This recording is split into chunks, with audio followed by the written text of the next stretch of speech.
Won't you join our company? Our lives will be better soon, you'll see, if you break some bread with me.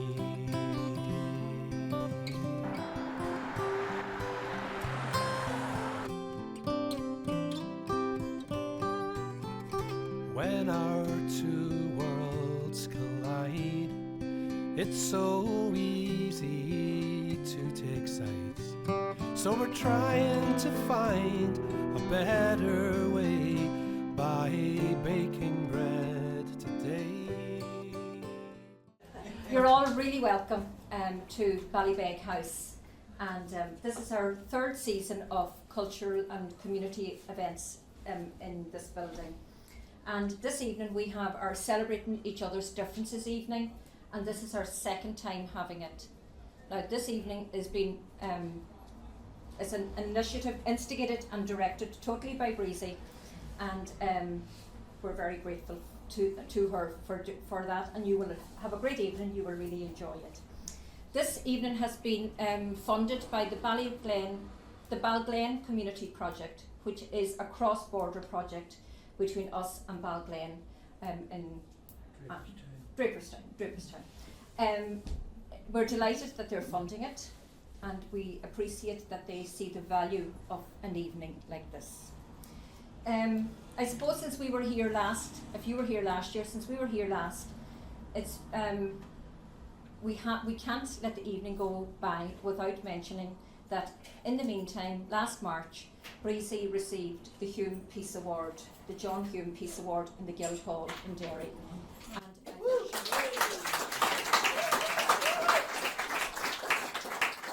And this is really a prestigious award. It really is. And it's in recognition of her unrelenting work in the Bake Bread for Peace initiative.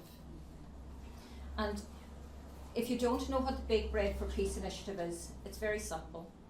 It is really, you bake bread, you share it, you break it and you share it in peace. And we all know that even from our own homes. When you make a scone of bread, you don't keep it all to yourself. You break it, you share it, and everyone sits around the table and they all have a bit of bread. And it's so simple, but it's very humble. And Breezy has been very humble in receiving this award, but I do think it's an amazing award that is recognised in so many countries around the world. So well done to you, Breezy. Okay, I'm really going to say no more. I just want you to sit back and want you to enjoy the evening, and I'm now going to welcome Breezy and Sharon to the table.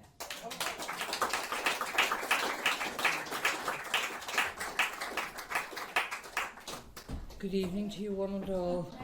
What is it? Sharon and I have been rehearsing for weeks. For weeks. What time did you arrive today? Big black lie. It is very organic. Yes, it's very organic tonight. But yes, celebrating each other's differences. I think it's a mighty important thing to do. When you think of the years of discontent, of war that was happening on our doorstep, you know, in Northern Ireland, and you know, the further we lived away from the border, the less impact it had on us. Would you agree with that? Absolutely. Yeah. But we're tonight is being dedicated to the memory of Eamon Baker. Now, Eamon Baker was, listen, he was a father, a brother, a son. He was a friend. And do you know, if there was one word that I would use to sum Eamon Baker up, it would be he was a listener. Eamon, you know, would you agree with that, Sharon? Absolutely. How long have you known Eamon? I first met Eamon near on 4 years ago now, and I met him at the Derry Playhouse, and I suppose in some ways it was accidental that I got to be with Eamon, and we took part in a project together called Leaders for Peace, and I actually accompanied my sister to this Leaders for Peace. She didn't want to travel to Derry on her own, and she invited me to come along, and it was one of the best things that happened to me, because at the project it consisted of about roughly 60 people taking part in the project, and the one thing that the people all had in common was that they had been very badly affected by the conflict. And I think the first day that I arrived there and heard the stories of the people, it was a very, very tearful day, and there's the people's stories are kept in a safe place in my heart, because it just impacted on me so much. And Eamon happened to be in the sitting around the table where I was, and I have to say I was very impressed by him, and I think there was an instant connection. Yes. And and I was pleased to to get to know him and to meet him, and we then consequently went to different events, different projects. There was an event that Eamon organised in the Guildhall some years back, and it was where people of the Troubles shared their experiences and such, and some really, really moving stories, sad stories and so on. But the one that stuck in my mind most was a woman went up, and it's only subsequently I heard the term survival guilt. She was riddled with guilt because she hadn't witnessed what so many others had witnessed. She was in a safe place in the north, if there was any, but she was riddled with guilt because she hadn't experienced what other people told in their stories that day. So conflict, it affects everyone. It attacks everything. It attacks people. It attacks our culture. So bringing people together was what Eamon Baker was good at. It didn't matter to Eamon what side of the fence you were on. Eamon had an ear for everyone. And delighted to have Anne, his partner, here tonight, who I know whose heart is broken. And Anne is a mighty singer, but I don't think she's up for singing tonight. But not tonight. No, not tonight. That's all right, Anne. But she will certainly share some of Eamon's. Yeah. Some. Eamon is a great poet as well, and a great footballer. Damien, you might tell us about it. About it anyway. Do you know, Sharon? Well, while I measure the flower and all the rest, do you want to tell that beautiful piece you wrote? Okay. It's a Child of the Troubles, Yeah. was it? Yes. When I took part in the project in Derry, they asked, the facilitators asked that we share our stories, and I must admit I felt like a bit of an imposter, because my story was nothing in comparison to some of the people that took part in the project. And at one stage I went and I seen the facilitators, and I said that I was gonna bow out, because and they said no, that they encouraged me to stay on, and they asked for us to tell our stories. And I came home and I thought about it, and I thought the only thing that I can do is to offer up my truth. That's all that any of us can do. So I offered this piece called Child of the Troubles, and the only thing that I would ask is, no matter what side of the divide that you're from, that you receive this just with an open heart,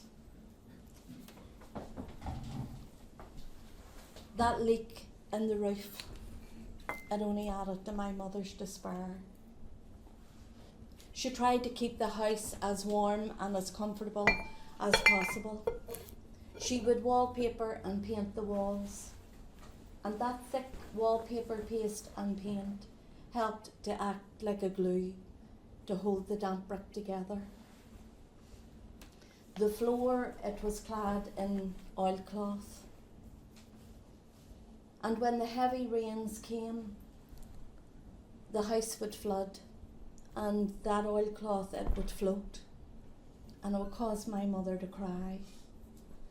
Outside in the yard stood her mangle. The tin bath and the scrubbing board hung on nails against the whitewashed walls. She would lift the tin bath in and set it in front of the fire, and it would be filled with the warm water from the whistling kettle. And when there was enough water in the bath, we would bathe. My mother would scrub us from head to toe. She would pay particular attention to our scalps, and jugs of fresh water would be poured over our hair to free it from the lather.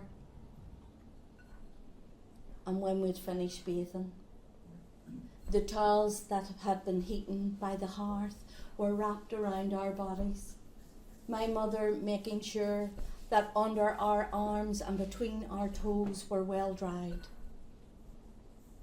Toenails and fingernails would be cut, ears cleaned out, hair brushed and dried, and fresh nightwear applied. And still that bath water, it was not finished with yet. Socks and knickers and vests would be plunged into the warm soapy water, and my mother would rub and scrub them clean, wringing them out with her own bare hands, hanging them along the fire guard to dry. Clean clothes for another day. And still that bath water was not finished with yet. She would lift the tin bath out into the yard, and the water would be strewn all around. The bubbles would lick up the walls, and the froth would swirl around the grating. And she would take the stiff bristled brush, and she would scrub for all she was worth. And when the bath was free from all the soapy water, she would replace it back on the nail against the whitewashed wall. When she came indoors and all her chores were done, she would gather us children round, and we would sing songs from yesteryear. And my mother, a great woman for the poetry, she would recite poems that she had learnt at school. But one night, our little soiree was interrupted by a knock at the door. When my mother went out to answer it, there stood Jessie. Jessie was a neighbouring woman, and to tell you that Jessie had neither on her nor off her would be far from an exaggeration. And Jessie, she was one of those women that wore her life on her face. Deep lines were embedded within it, and her toil-torn life was knit in to the corners of her eyes. My mother greeted her heartily, and Jessie leaned in and she said, "Sally, you wouldn't have an old pair of boots or shoes belonging to that of your husband that you could lend me? You see, our Herbie, he's starting work in the morning and he's no shoes to go." My mother came indoors and she started to rummage around looking for an old pair of shoes belonging to that of my father. And when she found a pair, she licked her thumb and she took 2 sheets of the Belfast Telegraph, wrapping the shoes within it, handing Jessie over the parcel, saying, "There you are, Jessie. We don't want the neighbours now knowing our business." Jessie gave a laugh and thanked my mother and went on her way. Do you know, there was no shame or no embarrassment asking for those shoes, because my mother and Jessie lived at a time when you belong to a community, you were minded by those in it. The year was 1969, and the British Army had been deployed onto our streets, and our street was no different. I remember a regiment of fresh-faced Scottish soldiers arriving. They wore little Glengarry hats with a plume of red and white feathers coming up the side. And the neighbouring women would call out to them saying, "Come on over here, son, and I'll make you and your friends a nice drop of tea. 1 sugar or 2. Barmbrack was thickly cut and it was spread with a golden Irish butter, and it would all be washed down with the warm sweet tea." And the neighbouring women would say, "Oh, God help them, they're somebody's son, you know." And another would say, "Aye, sure, they're only children themselves." But that tea making, it came to an abrupt end. We were a Protestant Unionist community, just a small enclave, and we neighboured with a small enclave of a Catholic Nationalist community. And all during the week the people got on fine. They shared the same shops, the same post office, the same doctor's surgery. But come Friday and Saturday night after the pubs got out, that's when it all started. It started with a bit of name calling, and then it quickly progressed into something far worse. Milk bottles were strewn across the line, and then milk bottles filled with flammable liquid and a rag stuffed into the neck of it and set alight, and the flames would lick round the feet and legs of the rioters. Then, those same soldiers that had supped the tea the day before in our street were given the order to turn their guns towards us, and they fired CS gas. The men called out to the women asking for damp towels to quell their burning eyes. Cotton handkerchiefs were handed out to tie round the mouth and nose of the rioters, and the women would call out to the soldiers saying, "I don't know what you're firing up here for. We're the good people. It's those people over there that are the bad ones, not us." So the men rioted, and the women shouted, and the children, they screamed and cried. I remember my mother scooping me up in her arms, holding me close, and I buried my head into the nook of her neck, breathing in her scent, and I could feel my mother's heart, as thunderous as that of my own. And my tears, they wet my mother's blouse. A short time later, news came to the locality. "Have you heard the news? Have you heard the news? Young Herbie, he's been shot dead." And the people would cry out saying, "Oh, Jessie'll never get over this. This'll be enough to kill her now." Women come round our doors carrying notebook and pen, asking, "Would you like to donate something to get a wreath for Herbie's funeral?" And the people, they gave whatever pittance that they could. Boxes of loose leaf tea, some bread and a little butter was sent to the wake house. And the wake house door was covered with a large black bow, and it helped to cover the blistering and peeling paint. The day of the funeral arrived, and my mother and I walked up the street along with the other mourners, and there we took our place. Jessie, she stood about 4 or 5 up from us, and the funeral cortege came along at a snail's pace. And when it got to Jessie, it stopped. And Jessie was able to look into that hearse and look at the wooden box that held her precious child.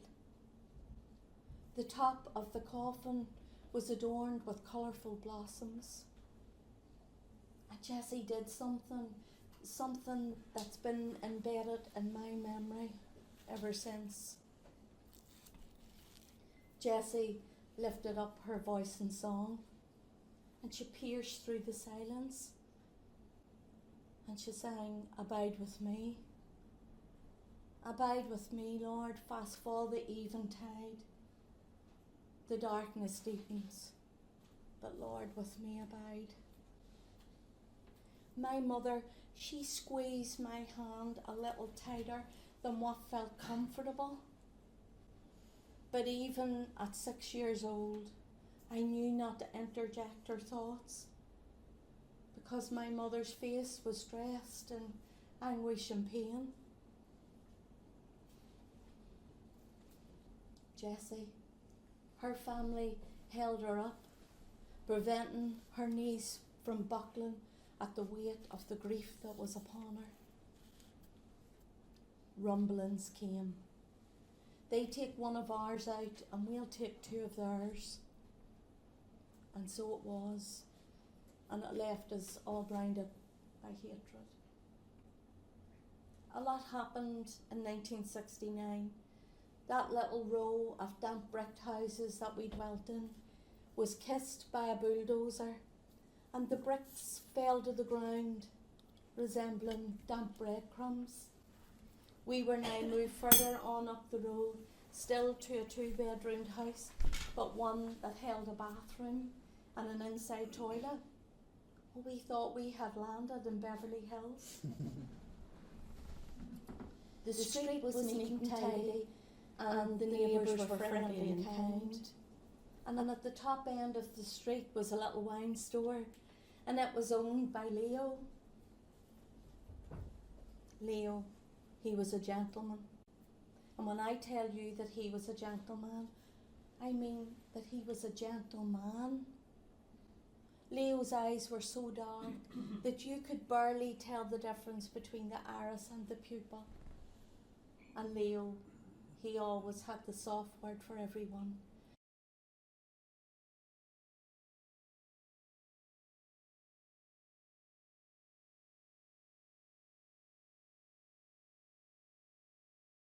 Two gunmen burst in and shot Leo down dead.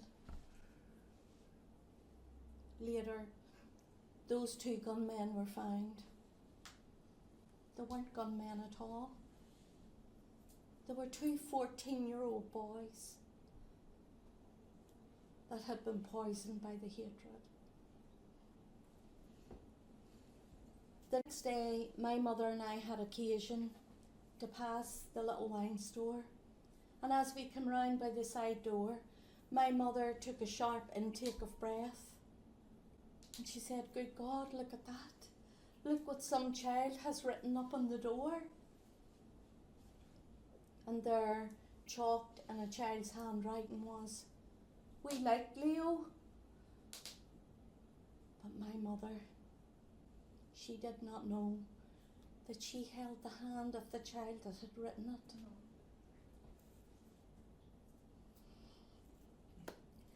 And I could not tell her that I cracked myself to sleep that night, thinking of Leo's demise. They say that a short time later, that Leo's mother died of a broken heart. And I have no doubt that that is true.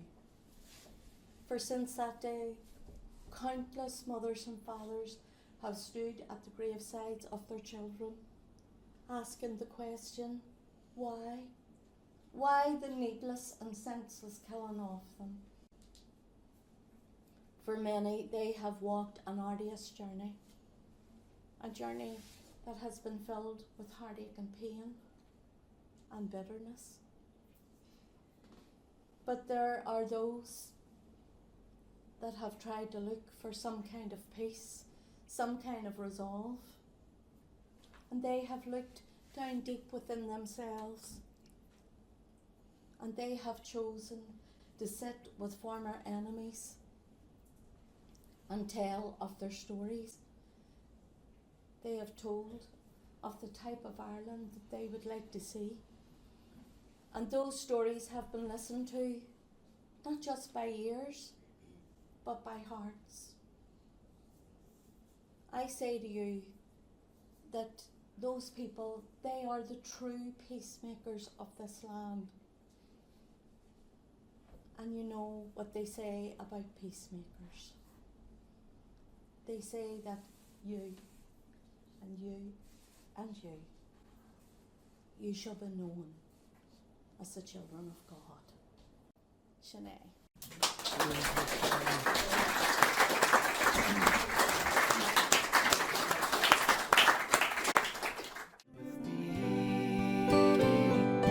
Will you break some bread with me? Won't you join our company? Our lives will be better soon, you'll see, if you break some bread.